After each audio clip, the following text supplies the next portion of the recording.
Okay, so at the bottom of your student booklet, what you normally get is this template.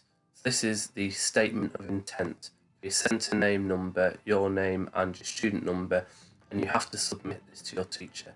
And the main thing here is it says how we use media language and media representation in order to create your product and meet the requirements of the brief and the needs of the target audience. Maximum 300 words. It sounds quite daunting. You're being asked to write a statement, a 300-word statement of how you're going to achieve the brief. Now, when I write mine, I tend to do it in two stages. So I tend to write, I just zoom in here, I tend to write a rough draft first, which looks a little bit like this. And the way I do that is actually I just explore these three sections: media language, media representation, and then meeting the brief. And I just do it very simply in bullet points. So what media language am I going to use?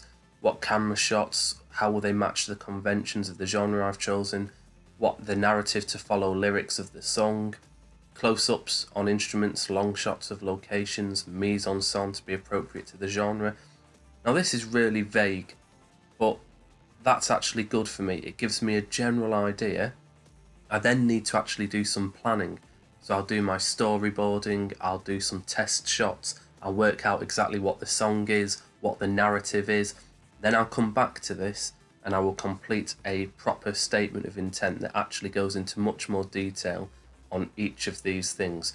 For example, I will go into detail about exactly how the narrative follows the lyrics of the song or feeds into those lyrics and what that narrative looks like. I'll talk exactly about how I'm going to challenge some specific stereotypes within that genre, or I might talk about intertextuality that I'm going to use through the music or the narrative or the props or the mise-en-scène that's on the screen. So I do my statement of intent in two stages. One before I do all my planning and my storyboarding, one after when I've got a much better idea of what I'm going to do.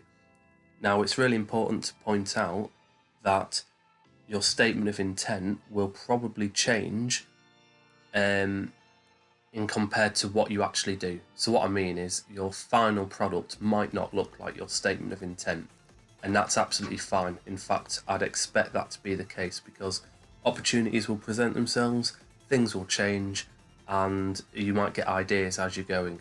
You don't have to go back and change your statement of intent. In fact, that would look a bit unusual. I would expect them to be a little bit different, but it's just that it's your statement of intent. What are your intentions? How do you intend to achieve the brief that you've been set?